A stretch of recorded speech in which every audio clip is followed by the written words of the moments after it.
So, ayun na nga ang chika. For this video, samahan nyo kung itry ang isa sa mga bagong sislingan dito sa may Kawayan, Bulacan. Although along MacArthur Highway siya, as seen sa pangalan ng kainan, medyo papasok ka pa paloob kasi nasa loob siya ng isang residential compound.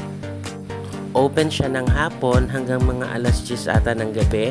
Nagpunta ako on a weekdays kaya medyo hindi ganun karami ang tao. Pero ang napansin ko is that continuous naman na may pumapalit ng mga customer.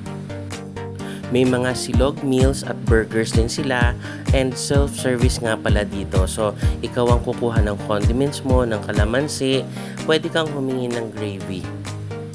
So, ang isang order nga pala rito ng sizzling sisig or sizzling pork sisig ay 109 pesos. Hindi siya katulad ng iba na only rice. Pero the good thing about this is that napakamura lang ng extra rice nila. Java rice na for 5 pesos only. So, it's time for the verdict. Pagdating sa lasa, what I can say is that wala naman talagang wow na wow or kakaiba sa sisig nila. Pero hindi ko rin man sinasabi na hindi siya masarap.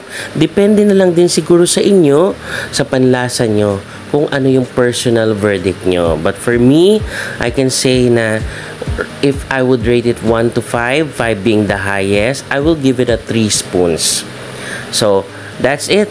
Thank you for watching my video. Kung di ka pa nakasubscribe, subscribe naman. It's Allen and RC channel here on YouTube and Allen Laurenciano on Facebook. So, thank you for watching. See you on our next food trip. Bye!